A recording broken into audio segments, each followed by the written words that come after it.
clap your hands. Come on, come on. Oh, yes. Come on, let's praise him. Oh, yes.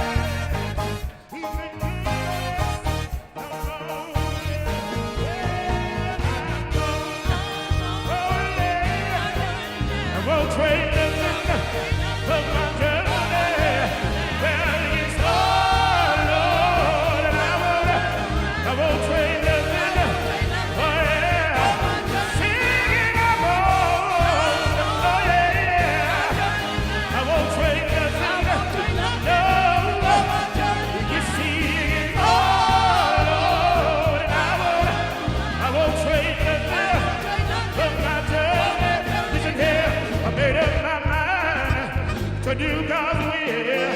See, I don't mind down in rugged hills. I've been talking about a sitting out on, but I won't turn around. Gotta be having my whole life on. Oh yeah, yeah, yeah. I won't trade nothing for my journey. Well, it's all, Lord, and I won't trade nothing for my journey. Singing, I won't. Oh yeah, yeah. I won't trade nothing for my journey. Well, it's all, Lord, and I won't trade nothing for my journey. Yeah, I made up my mind to do God's will. See, I don't mind tapping the rugged hills. See, I did something about it, but I've been mad over it. But I won't turn around and let heaven know. Oh yeah, I won't trade nothing for my journey. It's all, Lord, and I won't trade nothing for my journey. Singing, I won't. Come on, young. I won't trade nothing for my journey. Well, it's all, Lord. I won't trade nothing for my journey. I won't trade nothing. I won't trade nothing. I won't trade nothing. Oh, no, no. Y'all been good to me. Y'all been good to me. Y'all been mighty good. I won't trade nothing. I won't trade nothing. Oh, no. He's been my shield. Oh, yes, he has. He's been my help. I won't trade nothing. I got to keep on keeping on. Say, I'm on. Oh, yeah. Say, I'm on. Right now, it is my happy privilege to turn the service over to our pastor, Sister Rose. Please welcome her as she comes. We're so happy for every person that's here this morning. I pray that you came to church not just to say I went, but that I come expecting something from God. He never disappoints. He never lets you down. We do a good job of that, or you do. I don't. Yeah, but I am grateful this morning for his blessing. This is the young man over here that says he was one of the people that received the bonus. I'm so sorry. I saw you a few Sundays. I didn't remember you were one of them. But hey, I'm glad you're here. You and your wife, and my friend here back again today. God is good. He's good.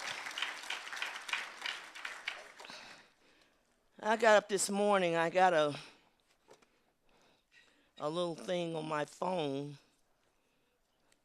that always gives me what they call smart news when I turn it on. So you're not always looking at everything, but it's called smart news. So I happen to put it on there. This morning I open it up, I find this preacher. And I said, God, please come and get him and do it soon.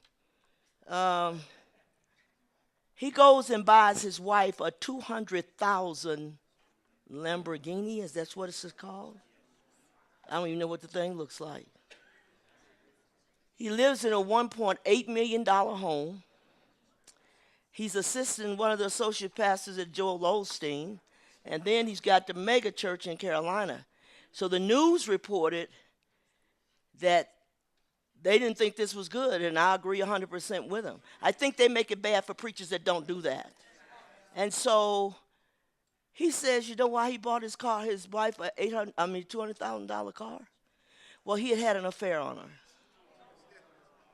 And so this was an anniversary present. You wouldn't be anniversarying me. Are you kidding me? So that's why he did it. And when he's up telling the church that he had this affair, his wife takes the mic and say, it was the devil that did it. No, he did it. No, the devil didn't do that. The devil wasn't in the bed with that woman. You was in the bed with her. I thought, are you kidding me? The devil made him do it. Yeah, sure he did. That is such a disgrace to what we call God. That's such a disgrace. I said, Lord, you got to get these preachers. They getting worse instead of better. They do all this kind of stuff. And then had the nerve to say he didn't use church money to buy it. The church paid you a salary. I kind of think that's church money. I mean, it was yours after you got it, but God forbid that you would spend $200,000 on a car, and we got homeless people and people suffering all over this country. It's just unbelievable. I had to go back and read it again. I thought this, and he's this big. I thought, who got in the bed with you? Can't even believe it. It's unbelievable. I mean, lust is a bad thing. It'll make you crawl in the bed with anything. And he's evident of it. But I pray to God that somewhere God will move in this country among these preachers who refuse to stand up and preach the gospel but live it. Not just talk about it, live it. It's just so unnecessary. Some things they do, I'm thinking, why did you do that? It's so unnecessary. And such a waste. There's too many people suffering in the world for you to do that. I remember when we tried to find the house that I'm in now, the first house we had was $120,000. We got here in 81. And my kids pushed me to try to say, Mama, you need to move. I ain't moving. I'm dying in this house. And I'm glad I moved because it turned into an unbelievable ghetto. But when I moved, there's a bunch of seniors and nice, well-trimmed trees, really nice. Well, I'm running around town trying to find a house after 20 years for $120,000. It's not going to happen. And I said, well, where's the other houses? She said, Mama, that's in the ghetto way down south. I'm thinking there's got to be, well, it never dawned on me, 20 years has passed, everything goes up. But God forbid that you would just go out here and just do it because you can. And who are the people that you're leading? Mega church, mega demons. That's what it's about. It's a tragedy. I am preaching a message to you this morning. I don't think it'll leave out most people. The 20th chapter of Proverbs says, Father, I thank you this morning for your blessings and for all that you've done for us. What a privilege it is to be in your house today. I thank you because you're God. I thank you, God, because we don't have to become failures. We can succeed in this life with you. Thank you for how you've kept us over the years. For our lives to be beyond reproach. That we'll do it right the way your word tells us to do it. And may we be the example for your people that they may not fall by the wayside. I pray, God, for the anointing upon thy servants. For without you I can do nothing. With you I can do anything. I give you glory. I give you honor. Amen and amen. Yes. Hold on a minute. I'm in the 3rd chapter of Proverbs. It says, trust in the Lord with all thine heart, and lean not unto thine own understanding. In all thy ways acknowledge him, and he shall direct thy paths. Be not wise in thine own eyes, but fear the Lord and depart from evil. I want to preach to you this morning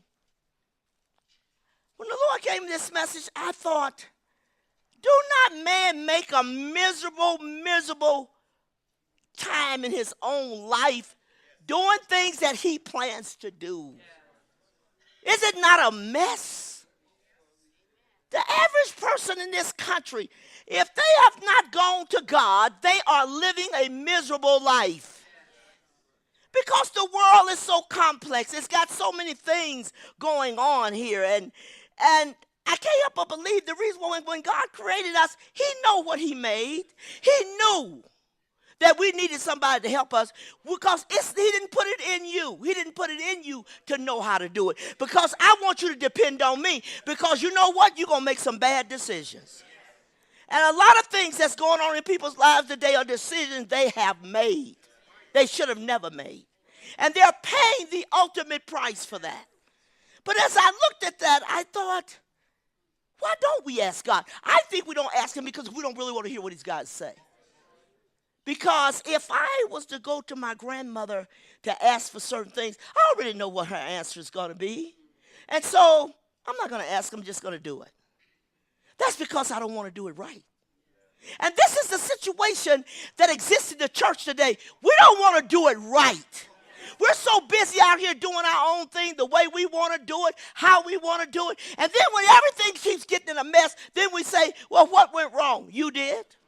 You went wrong when you didn't acknowledge God. You went wrong when you didn't go to him. You got to acknowledge that he is God, that he has the power to take me through situations. Learn how to unite him. Let him become the head of your life. You take the back seat. We just want to ride in the front seat. We want to do the drive and tell the Lord, hey, yeah, if you can, just get back in the back. And sometimes we don't even put him in the back. He wants you to look to him no matter what your plan is. And we all make plans. But no plan should be made without God giving us some direction. So it says, we got to recognize he is the authority. He is the one that can help you to do it right. I have the power to fix it. I have the power to change things. I have the power to lead you down the right path. Listen to me. I am here today with a successful life walking with God because I listened and I recognized I didn't know it and God was going to have to teach me. He's going to have to teach you if you get anywhere. Yes. Before making a decision, be it personal or business or whatever, we need to pray. Ask God, Lord, is this a good thing to do? Is this a good move? Or what should I do here? We need to ask him before we do it. Everything that looks good is not good. Everything that looks like it might work doesn't work. You can look at something, this looks pretty good. It's not necessarily true. You learn after you've been in this world a little while, you soon learn what it means that things can change in this life like that. In a moment. Today you're here, today you're gone. Today you made a decision, tomorrow you pay for it. You want to stop for a minute. When I think about that fat preacher, I'm thinking to myself, you made a decision to do that. That's not something that eased up on you. It wasn't an accident. I say all the time, we don't accidentally have sex. We planned that. But you don't accidentally fall in the bed. Your britches don't accidentally fall off. So what are you walk around here talking this crap about? You know it was a mistake and it was the devil. You say, hey, I give the devil everything he ought to have. But let me tell you, some things you did it. You did it. Hey. We need to submit ourselves to God. That means I give up, God. Whatever you want me to do, that's what I want to do. Just let go. The greatest Christian and the happiest Christian on this planet is the one that says, I let go of me and say yes to God. That's a happy Christian. But the Christian that is fighting and won't submit, they're having a hard time. Because God is not going to conform himself to you. He's not going to do it.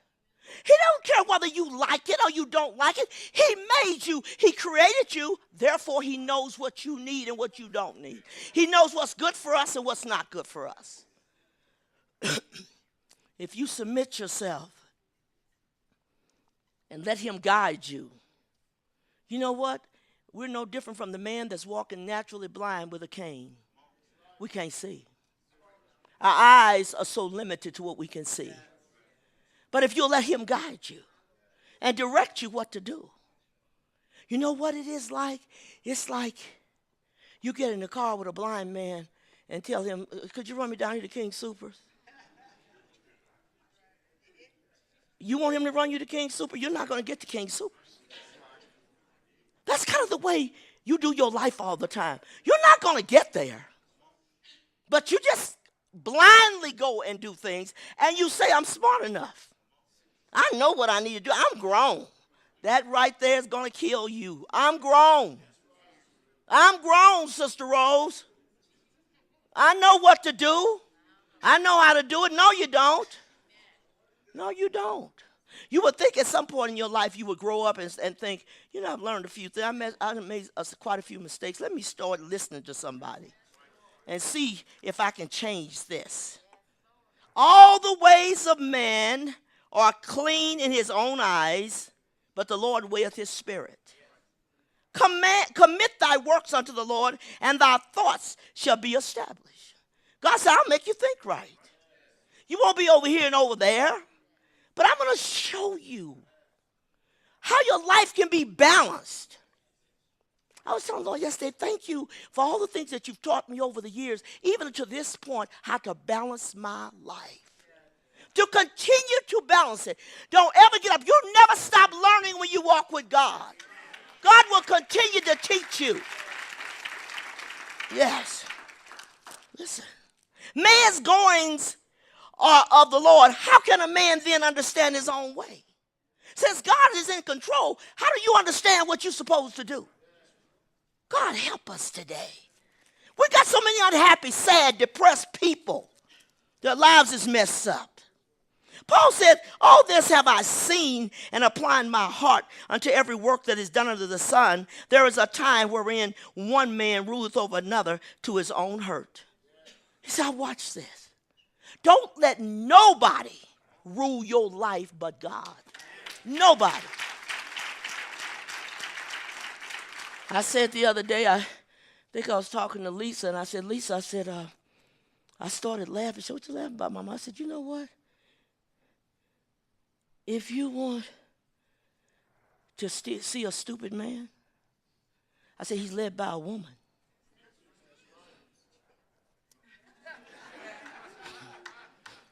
Oh, yeah. You know why? Because we don't look and figure out who you are. Man's mind pretty much is attached to sex, and she's about manipulating you, telling you to do it, trying to boss you around, run your life. You wasn't going to run my husband's life, and I'm glad I don't want no man to say yes to me for everything. I didn't want it, and, of course, I wasn't going to get it. Charles tell me in a minute, is this the pastor talking to the wife? Because if it's the pastor, I hear you. If it's the wife, you need to shut up. Yeah. That's okay. Because he had two people he had to work with, the wife and the pastor.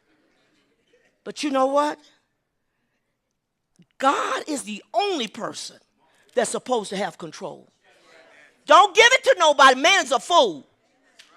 And you know what? You know what control is about? It's about power. It's about being in charge of your life. I want you to do it the way I want you to do it. Do it like this. That's why marriages don't work. We just constantly want to tell somebody when to sit, when to get up, when to do, when to eat this, when you're going to do this, or what are you going to do about this? Get off of me. You know, it's okay to accept the fact that I'm grown. I married you, I'm grown. Get off of my back. Let me be able to make some decisions that you may not agree with. And you know what happens? They end up with a divorce because he don't do nothing I say. He's not supposed to do everything you say.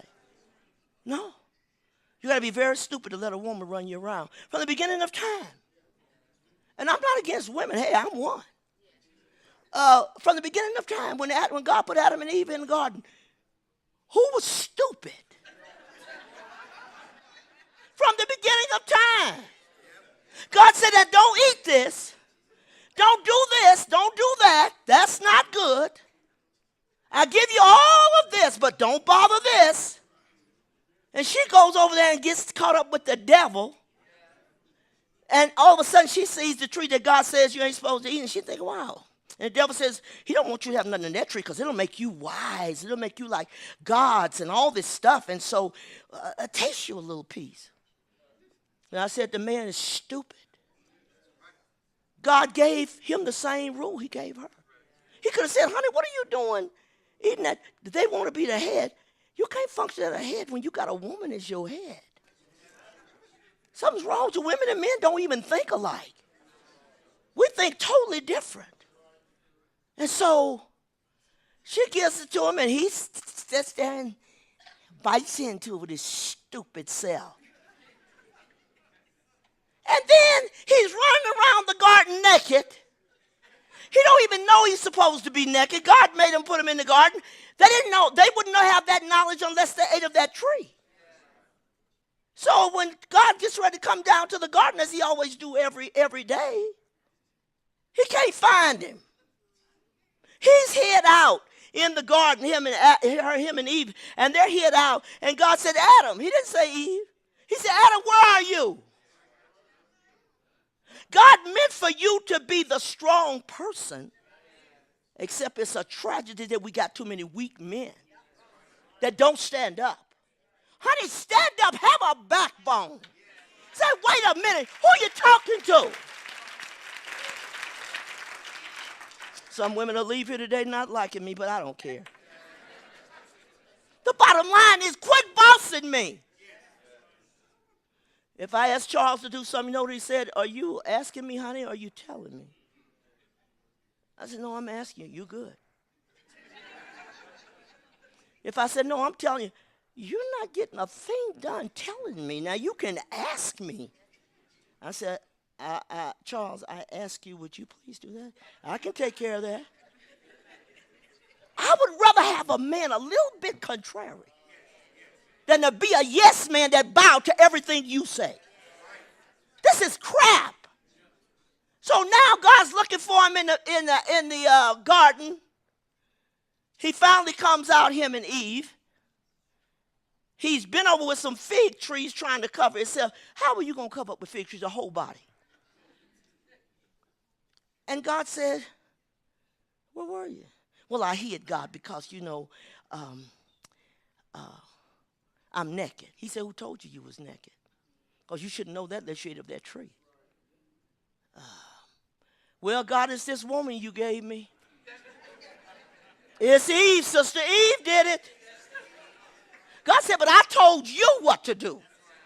I gave you the same command that I gave her. So don't come telling me about Sister Eve. What did you do it?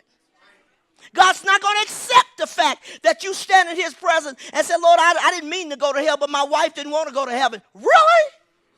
See ya? I love my husband to death, but honey, I wasn't dying for going to hell for nobody. That wasn't going to happen. Now, that's where we split. That's where things change. Not going down that way. But we don't want to acknowledge God. Now I'm going to tell you about, well, I'm talking about men and women. Samson said that, told his mom and dad, I saw this woman, get her for me. Get her. There ain't no God in it. Get her for me. Why? I like what I saw. These two little beady balls in the front of your face right here, they're going to get you in more trouble. Because everything you look at and think that you want and think it'll work, it won't work. That's why you end up with strange people together. You said they look like a misfit. They are. They're misfits. God didn't put them together. So now, it's his mother's trying to convince him, get a woman of your own people. I want her. I want the heathen. I want the Philistine. I don't want woman from my place. I want this whore out here. People don't like for you to use that word in the pulpit. You know, did she have to say whore? That's not going to affect you unless you're one.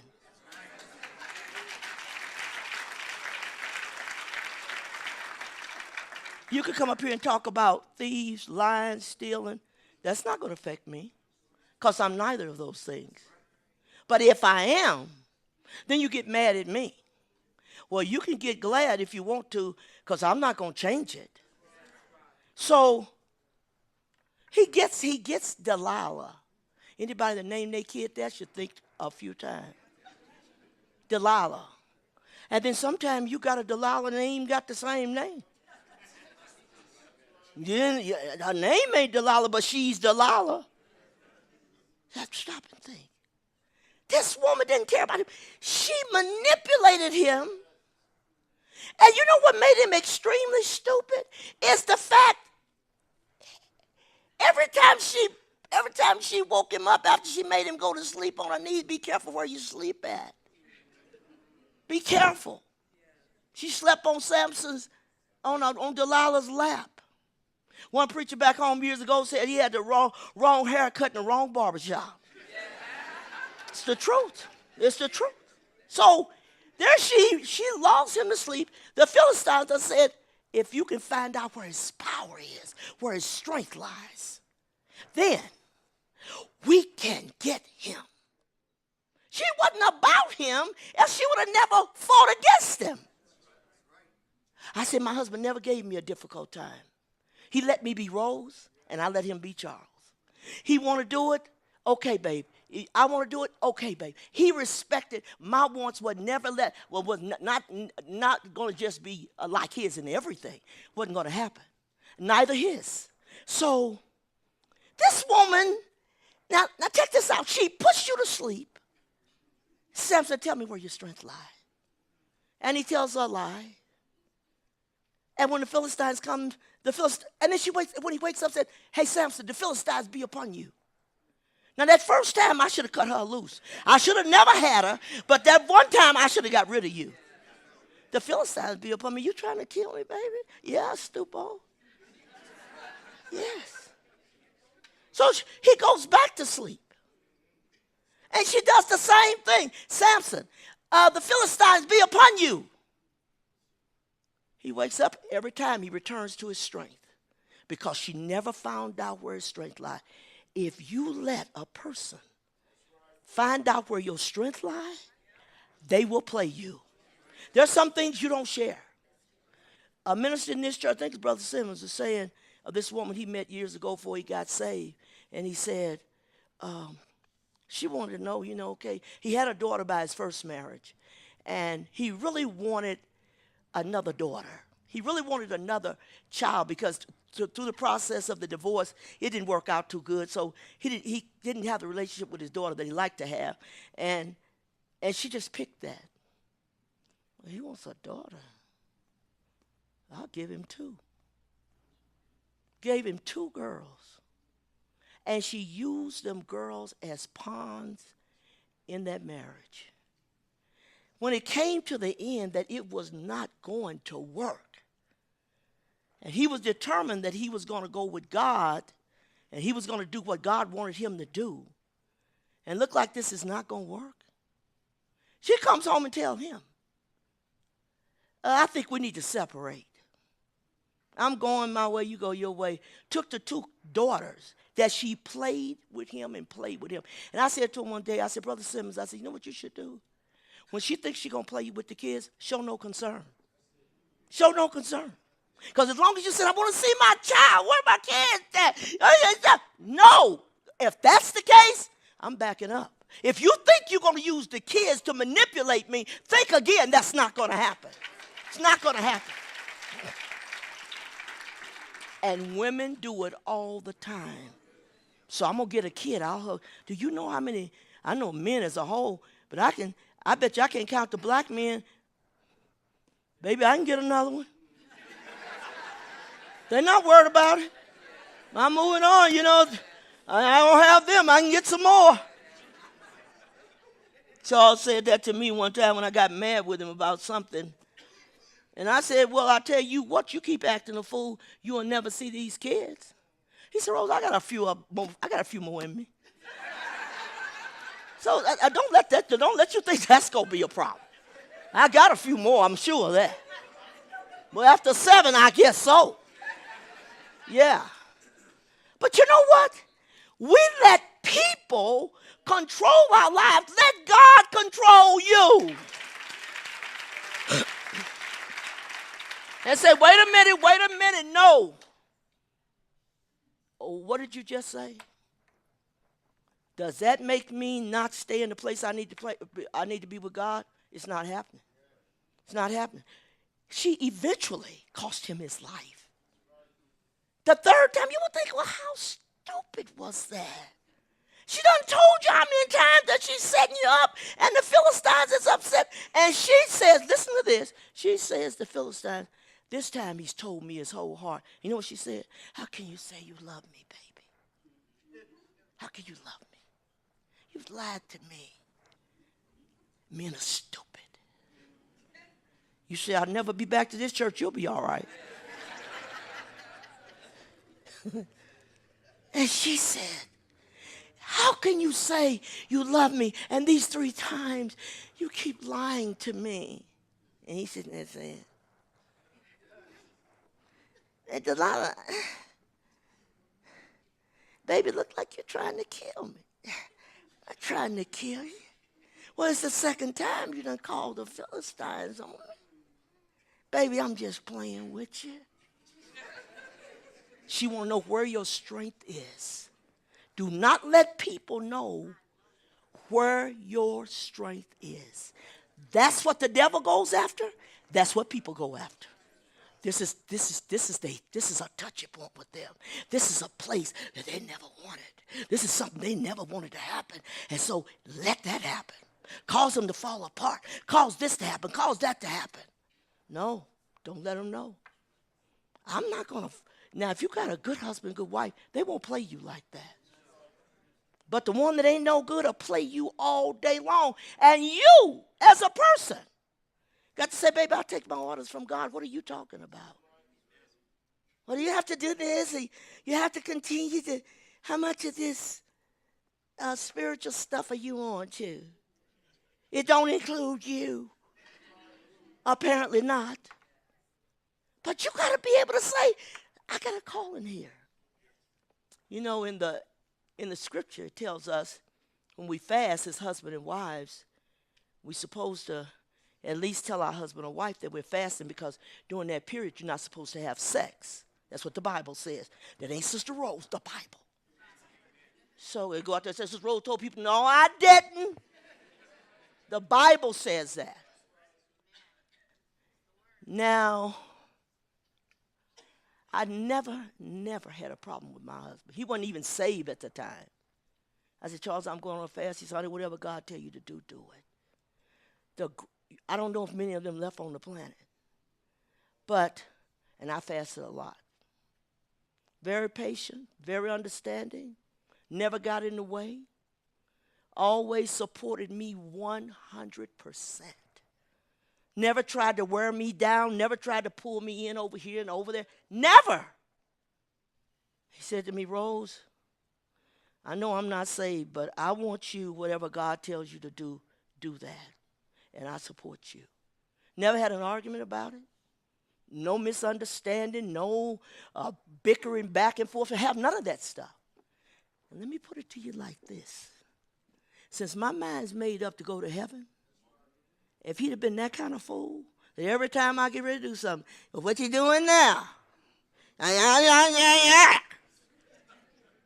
I'm going to get tired of you. Now, you made me tired. Go somewhere and take a seat, baby, and have a seat. We can't go through this. I need to go pray. I need to spend some time with God. You know why your life is in the shambles it is? You don't spend no time with God. You got to pray. A home that prays together stays together. That's a fact. That's a fact. Now, first of all, we got to obey what the word says before I do my wife or my husband or my children or my friend or my boss. What did God say do? That's number one. Everybody else comes behind that. So when you try to interfere with that, that's a problem. So I got to acknowledge God. What he wants me to do, I'll do this. And he will show you. He'll show you. Number one, you got to acknowledge his existence. You must believe everything about God and not just one thing if you're going to trust him.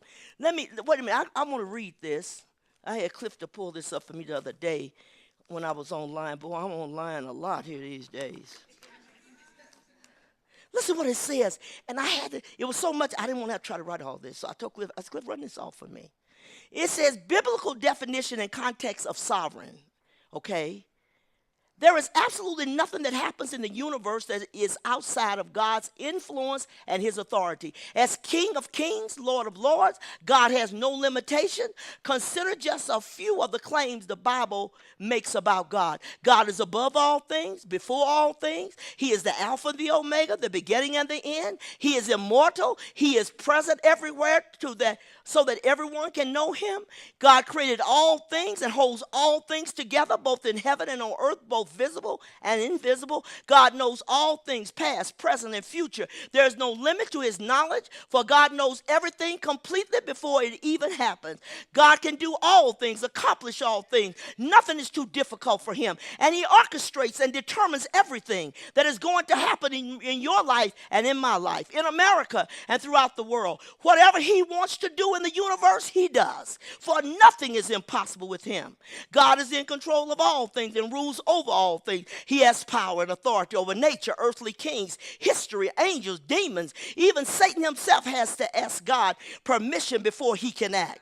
That's what being sovereign means. It means being the ultimate source of all power, authority, and everything that exists. Only God can make those claims. Therefore, it's God's sovereignty, his power, that makes him superior to all other gods and makes him and him alone worthy of worship. Yes. And hang on a minute, just a tiny bit more. It says, just as pheasants always bowed before their king to fear of offending the one who had the authority to take their life, God's sovereignty compels us to bow before him. But unlike corrupt earthly kings who abuse their authority to terrorize their subjects, God rules in love. He loves you and wants the best for you.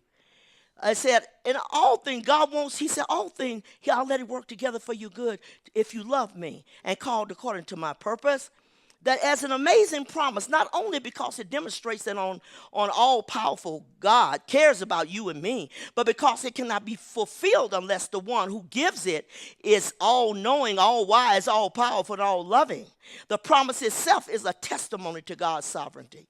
But God makes that promise, and millions throughout history have testified to its truth because God has proven his ability to back it up time and time again. Think about the implications of that promise because God is sovereign. He loves you. Nothing will ever come into your life that he does not either decree or allow. Consequently, no matter what you face in life, you can take comfort in the fact that God is sovereign, that he is sovereign. Yes. Look, because of that, I have protection. Everything that's happened in your life to this point, he already knew about it. He knows everything, nothing he doesn't know. So then why wouldn't I let him have control? Why do I give the control of my life to people who really know nothing about me? Why do I let people come into my life and run me around everywhere and run my life? You don't know me.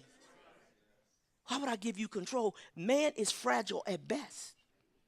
All of us, we're fragile. We got to have God to help us. We are created to depend on God. That's the way he made man. Depend on me, not on these people, not on the government. You wouldn't be getting a paycheck if you depend on the government. God said, I will supply all your needs according to my riches in glory. Yes. See, how do we let people control our lives? They tell us, well, you should go to that church or not. Well, I don't know about Sister Rose. I don't need you to fill me in. I'm not stupid. I know black and white. I know red and yellow. I know. Don't try to tell me what I should do. But we're quick to submit to other people's will and what they think we should do and shouldn't do. If I were you, I wouldn't. I don't. Did I ask you? You have to get rude with people. Did I ask you anything? Did I ask you about Colorado Springs Fellowship? Then shut up. Shut up. God is the power that influences or directs people's behavior or the course of events in your life. But man wants to control. A lady in this church, I'll leave her name because I don't know if she wants me to call her name or not. And then she probably say, Rose, you could have called my name. Wouldn't bother me none. They first came to this church. That man was such a control freak. She sat up on him like a mouse. And I counseled with him. I thought, she's not normal. See, anytime man controls you, he makes you abnormal. And that, when I say man, woman, or man. And so I thought, wow. One day I was counseling on the phone. They had been here a while. And he was just saying what he had. She was saying, Rose, I just admire your family. And because she went on a trip with us. I just admire your family, how y'all get along with each other. And y'all not, you don't have to explain everything you say. And you accept each other for who you are. I said, gosh, I wish I had that. He was on the other end of the phone. Guess what he said? If you think I'm going to sit on this phone and let you tell Sister Rose about her family and all how good they are and make us look bad, you better think again. You know what she said? Can I say something? Y'all know who I'm talking about. I shouldn't have done that. Can I say something? I said, baby, you don't have to ask him, can you say something? I said, go ahead and say it. He didn't like me. I see why. I said, she's asking you, can she say something? Are you kidding me? Buddy, I'm mad at that, and I ain't even asking for it. You asking this man, can I please say something? I said, baby, say what you want to say. He didn't like me. They don't like strong women. They're threatened by them. You know why?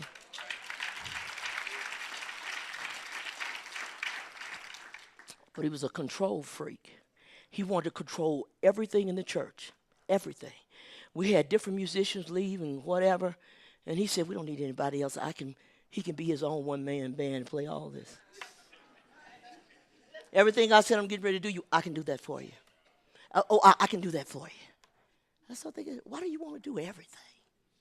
I mean, I want some people to want to do some things, but you're a bit much.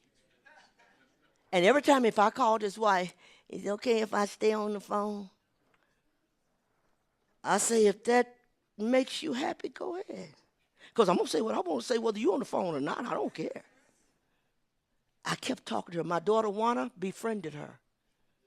He couldn't stand Juana. Juana said, let's meet for lunch. Oh, you dare not meet for lunch with anybody unless it be him. I want to break some chicken legs with somebody else sometime. Well, I just got to eat the leg when you around.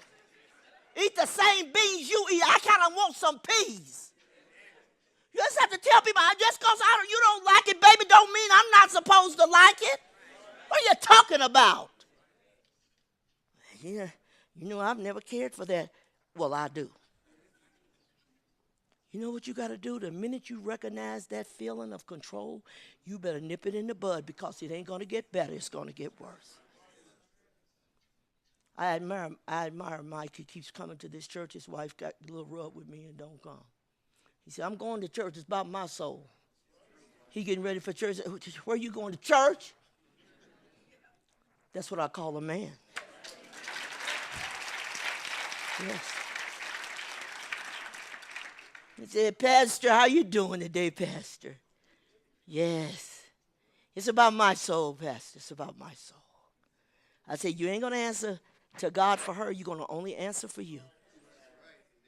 The devil always wants to have people in your life that want to offset you. And if you don't think like they want you to think, that's where this man was. You had to think the way he thinks. And so when she came here, she was kind of a little, what do you call them people? She dressed like a little old lady. He liked it like that because that meant I don't have to worry about you. My daughter stood up and dressed up like a little princess. Pretty jewelry, pretty rings, pretty clothes. And they just said, how she look? It's like I need her to stay a little Miss Muppet. That's what he wanted, a little Miss Muppet. And Wanda changed all that. She fixed herself up. I thought, he's gone now. And he was planning to take her with him. I'm not going with him. I'm not leaving God for him. He thought sure she was going. She said, oh, no, I'm not leaving God. But had she been in that position when she first got here, she wouldn't have been able to do nothing. That's why you nip that crap in the bud. Look here, I let God direct my life. Quit trying to tell me everything to do. Do we listen to our mates sometimes? Of course. Do they say some things make sense sometimes? Yes. Do they say some real stupid things sometimes? Yes. And you have to understand the difference in stupid and when you just try to take over my life, get back. I remember the first time I went up to Pikes Peak on a little railroad, little train, and I had never been before. And I said to Charles, I said, honey, you want to go? Because he's an outdoors person, very country boy. And I said, honey, you want to go? We going up to Pikes Peak. He said, honey, I'm already playing my golf game for the day. I got 19, 18 holes to play. I'll be gone all day. I said, well, maybe you can go next time. You know, here's what some stupid little woman do. Well, what about me? And the first time I went up to the mountain and I asked you to go with me, but you got other things planned? Yes, I did. I said, honey, that's okay. I said, maybe we'll get a chance to go another time. I'm going to see the mountain. I don't need him to be on the train for me to see.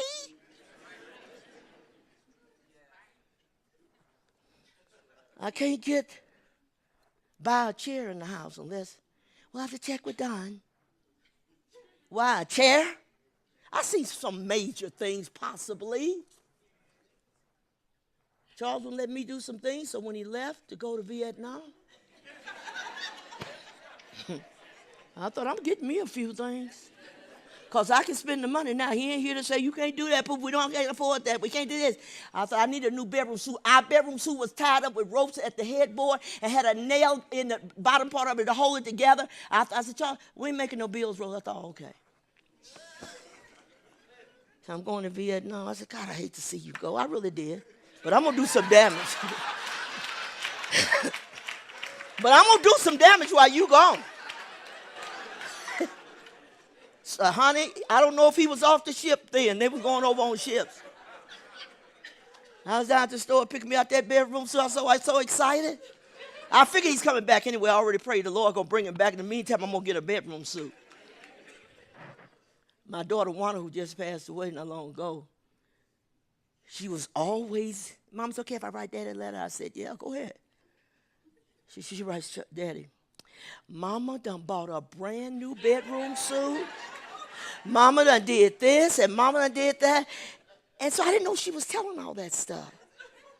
So one day I was sitting in the house and she took her little letter she wrote to her dad and put it out on the mailbox for the mailman to pick it up. And the Lord said to me, I'll never forget it, he said, check the thing on the mailbox. That's what she told him. Daddy, Mama said she hope you don't come back early because she got some more stuff to do. That's not what I said. That's not what I said. I said this. I said, I'm going to try to get as much as I can while Charles is gone. If he comes back from Vietnam early, I would welcome that. She tells him, Mama says she hope you don't show back up early. I said, come here. Can you imagine my husband getting that letter in a war zone that I hope he don't come back early? I said, I didn't say that. Mama, I'm sorry. So Charles kept writing me letters with little tidbits. So I wrote him, I said, where are you getting all this information? He said, a little birdie told me. I wrote him back, I said, I just killed your little bird. Your bird ain't telling you nothing else, baby. It's over. Once I found out that bird was telling, she's saying stuff that's not true. And so I don't want my husband to think I love him. He's in Vietnam. I want him to come home. I didn't want him to leave except I get a bedroom suit. You know what? I couldn't stand this. You know what you feel in your marriage when you feel this? Break it loose. Where you going? What time you getting back? How long that gonna last? Is this every week? Is that a Jose? Is that a Jose? I was gonna call you this week. Please be in that prayer line. Okay? Yes, and I said, can't take the pressure. See, God made us to have wings. We fly. When you start clamping my wings off, you're going to get a left hook. Back up. I need you to back up. Give me room. I know we love each other, but you ain't got to sit in my face all day long.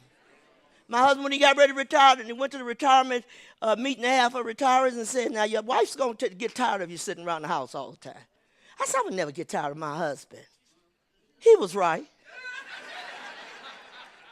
And I said to Charles one day, I said, honey, you have to work. You already worked for 20 plus years, took care of me and my kids. You're retired, you should retire.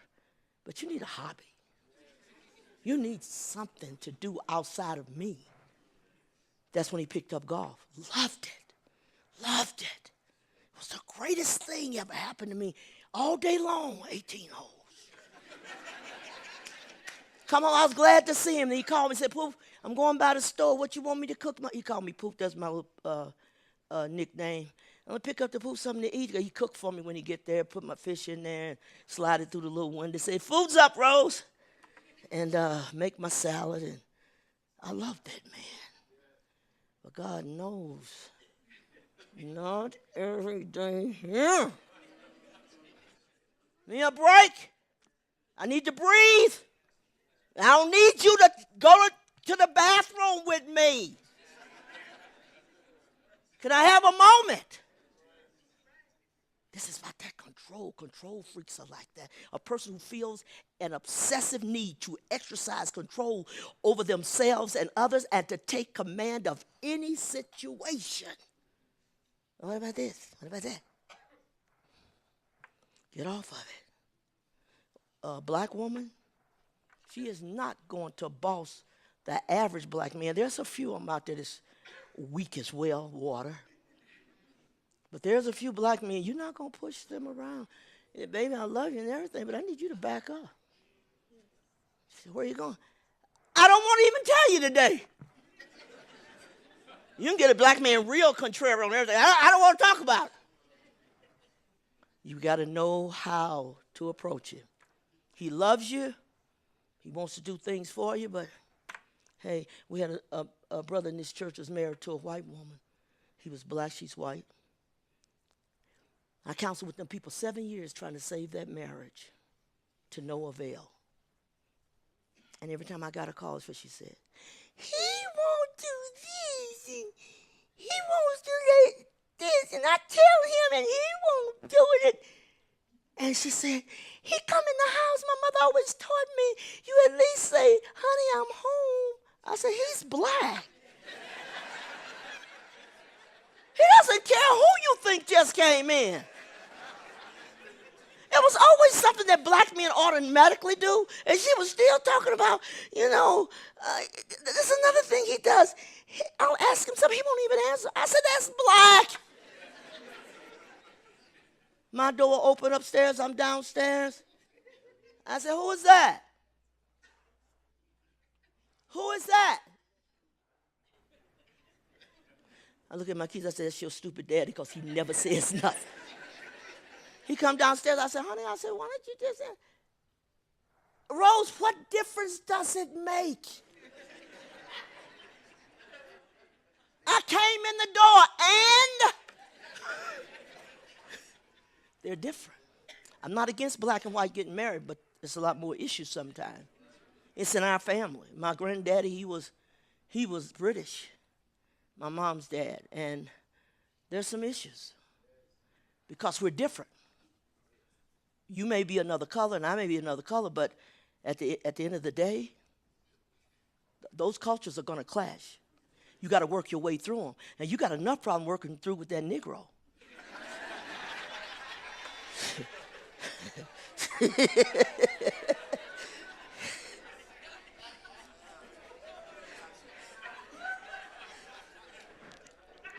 Stop it, Rose.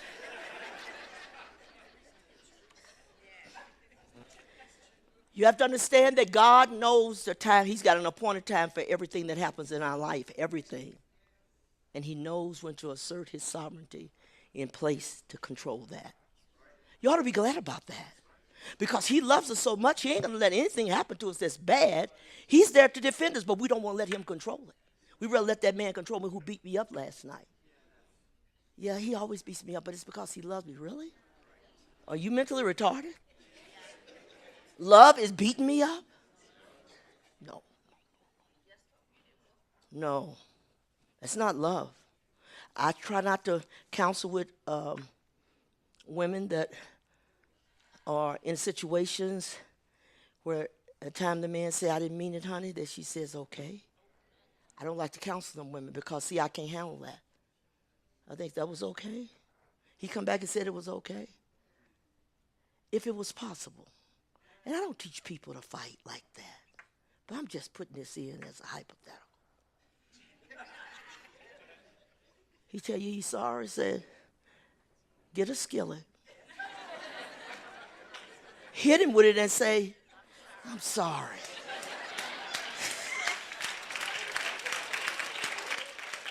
And then say, I love you. That's not love. I don't care what nobody says. That's not love. Love won't hurt me. Love won't disrespect me. Love won't dishonor me. Love don't feel like you got to be what I want you to be, not you. God said, I won't do you like that. I'm going to be good to you. I give you your space. I gave you wings to fly. I just want to show you how to fly. I want to be sure you fly in the right zone. I'm going to be there with you, helping you. He's never an abuser, ever. So think about it. Who you want governing your life? Don't let people do it. Don't let your boss do it. Don't be in debt to nobody, because whoever you're in debt to, that's the person that wants to boss you around. And then they have a way of making you think you're real stupid and you can't do some things. Only if I do it for you. Go out and do it. There's a lady in this church who got a divorce, and her husband told her he was so much of a control person. You can't drive to Denver. All them years, she never drove to Denver. She got divorced. She got a job in Denver and drove to Denver.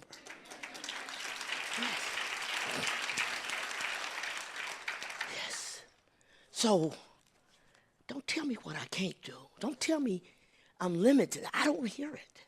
Anybody who cuts you down and binds you up and keep you from being who you want to be, I just want to do what he wants to do. He'll never ask nothing of you that's bad. He has your interest. He said, my thoughts about you are good. I'm not thinking evil of you. You got to make up in your mind, I am going to be what God wants me to be. I'm going to give him control of my life. And before I make decisions, I'm going to pray and ask God, is this good or is this bad?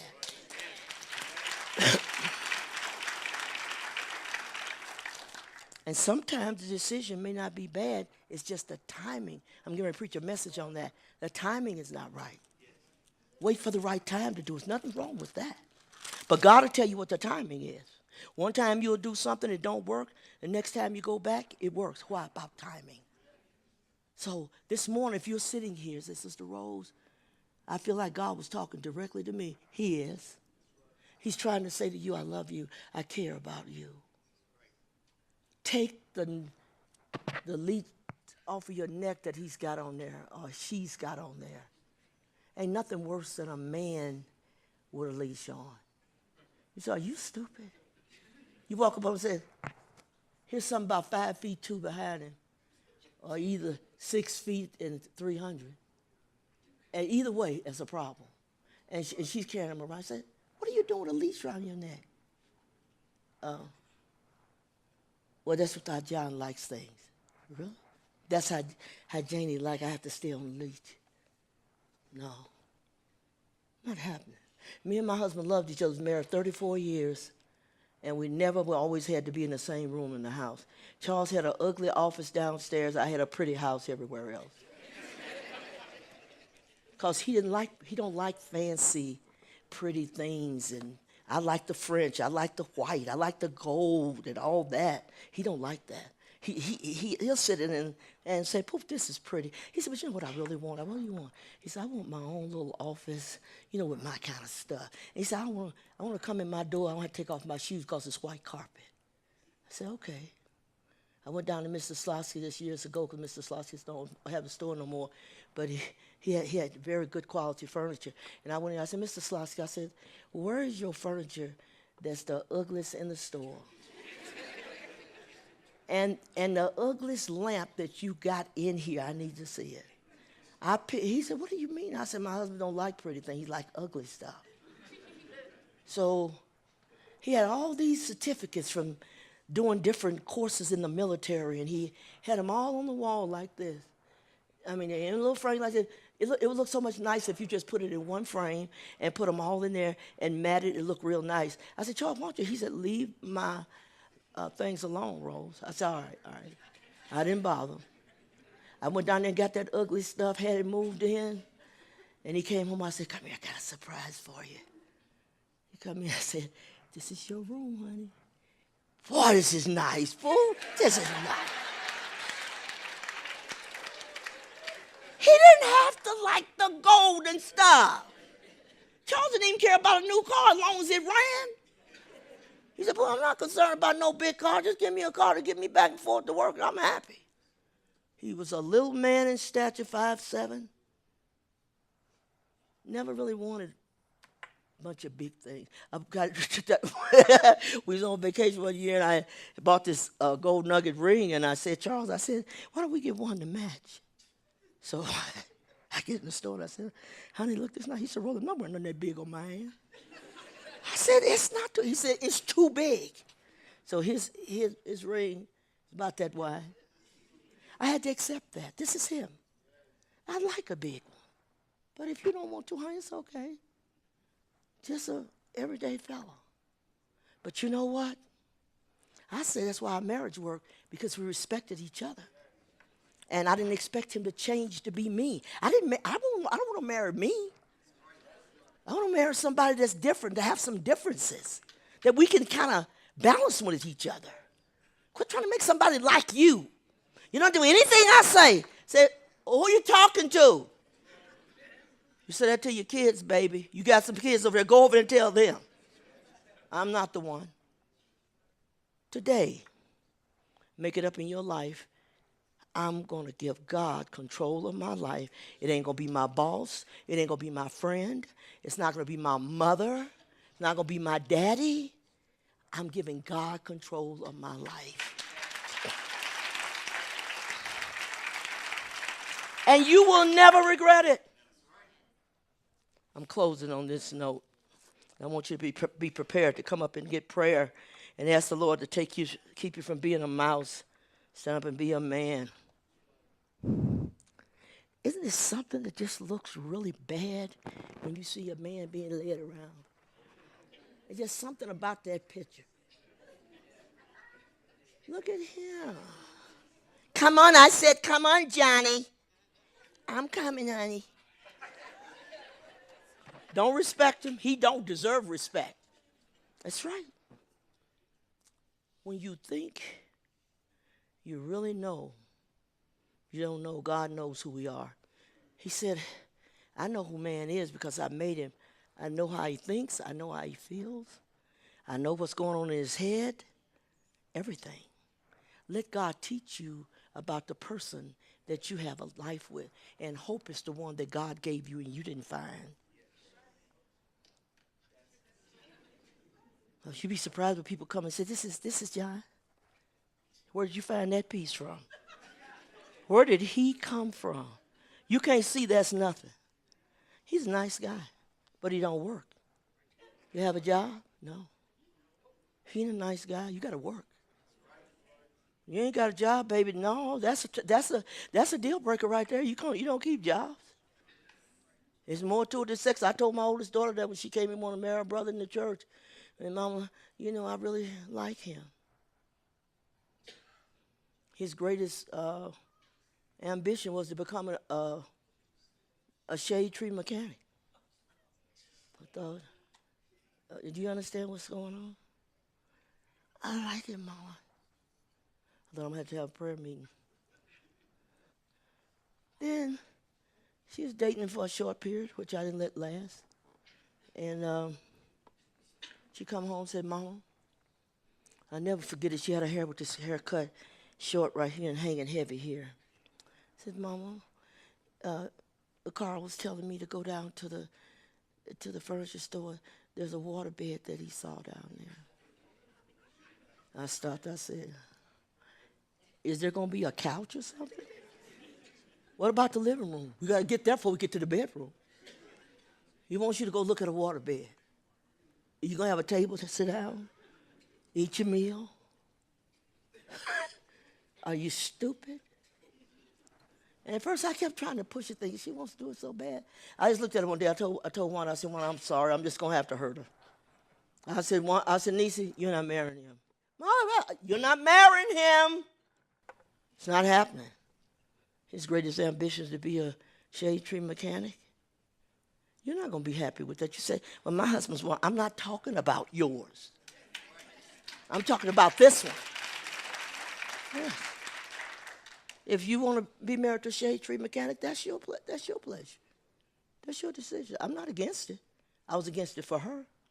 It would never work. And come to find out, he turned to be out of everything but that.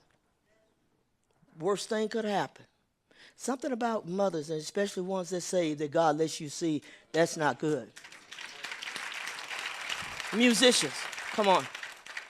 You sitting there this morning and say, Sister Rose, I just want prayer. I don't like being weak. He controls me or she controls me. She thinks that I just got to do it her way. I'm going to lose him. Sometimes your best thing ever happened to you was to lose some things. Some of the best things that could have happened. And you thought I just felt like I couldn't live without him. I just needed him. I need him so bad in my life because I never had nobody like him before. He knows what to do for me. He ain't the only man on the planet or the only woman. Listen to this. Change your life. You can do it. There is peace at the foot of the cross. There is peace at the foot of the cross. Oh, you just lay down your burdens, lay down your way, lay down everything at the foot of the cross. Oh, yes. There is joy at the foot of the cross. Oh, yes, there is. There is joy